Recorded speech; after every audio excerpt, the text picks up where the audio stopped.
The story begins with director Liu Yun congratulating the students of his academy for completing 3 years of study. Now, they all have knowledge of the profession system in this world. On this day, their professions will be determined, and their destinies will be set.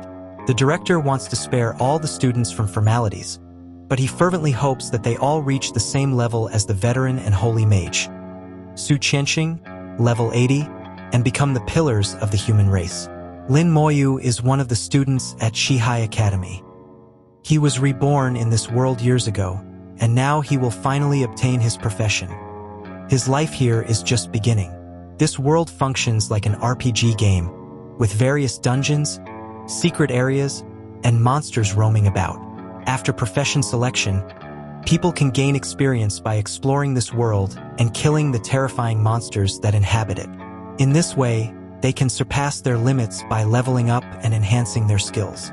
In the past, several sages of the human race strived to create a safe space free from the threat of monsters.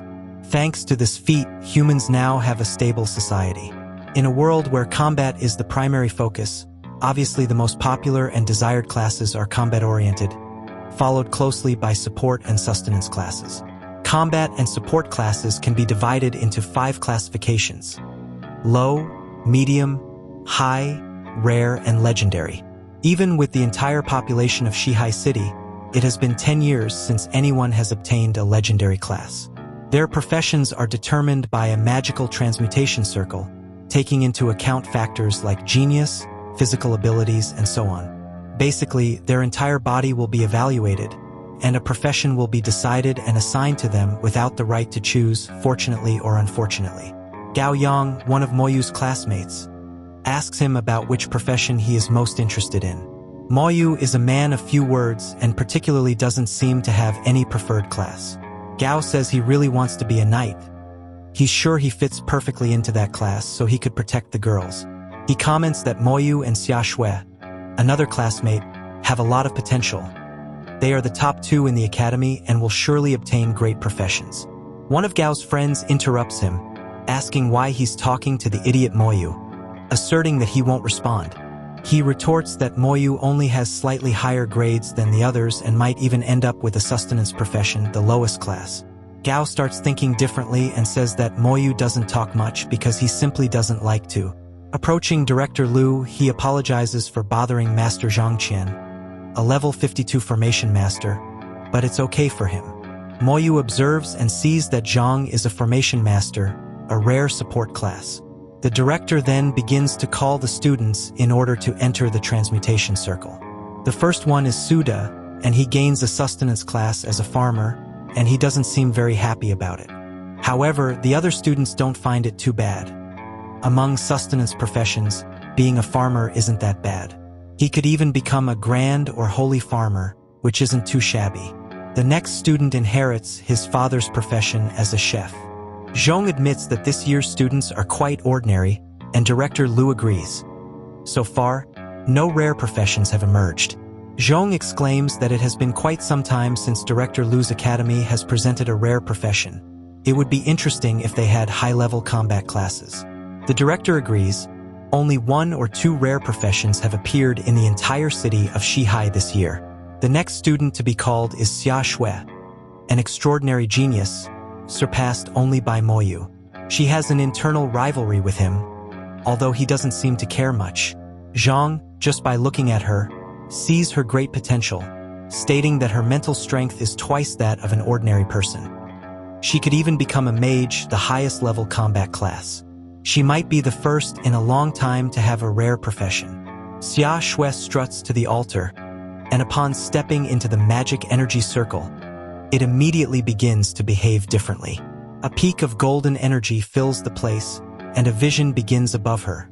This signifies that her profession is indeed rare. Xia Shui is the first in a long time to acquire a combat class, thus becoming a rare-level elemental mage.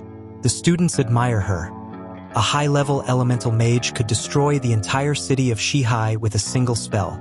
Xia Shui's friends congratulate her, saying that she has finally surpassed the annoying Moyu. However, Moyu's turn finally arrives.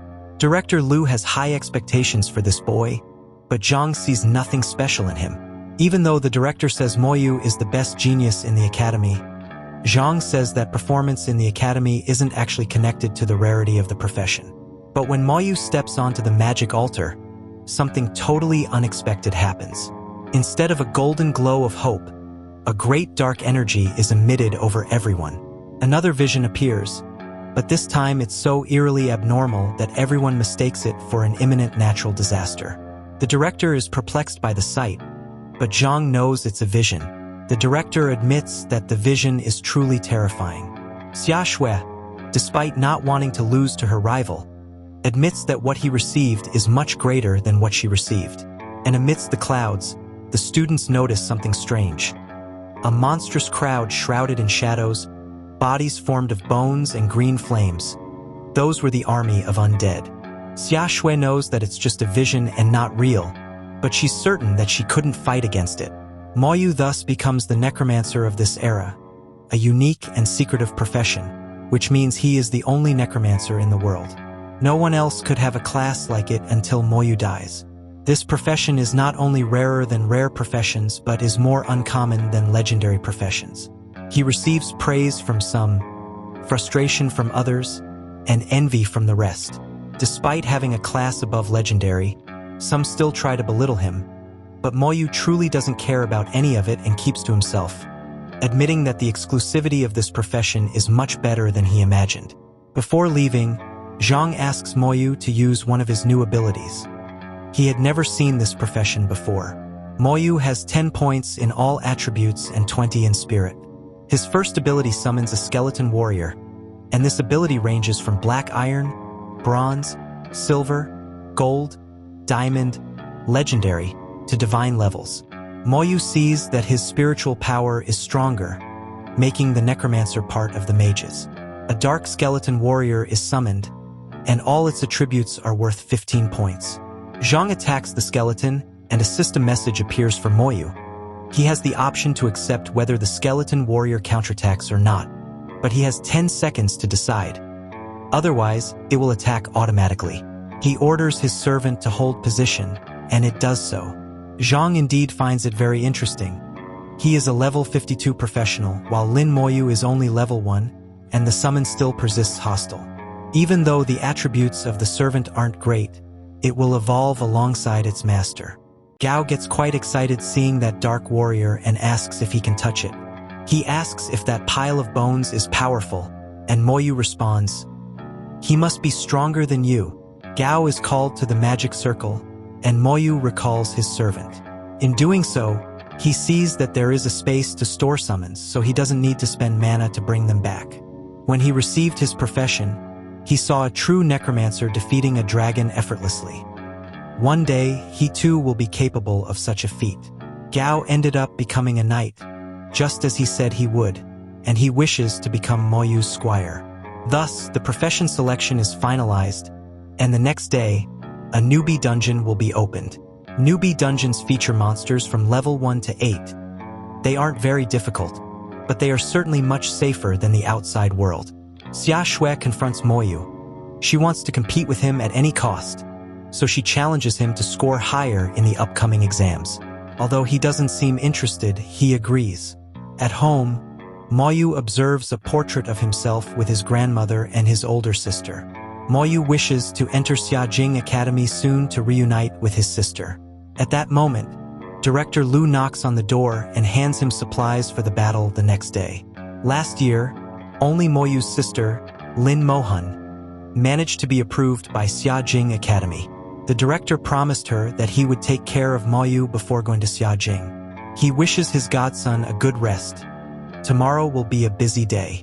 At midnight, another strange thing happens to Moyu, and a system message appears, indicating that he has unlocked the requirements for the best talent system after obtaining the necromancer profession. He gains the passive ability of damage transfer.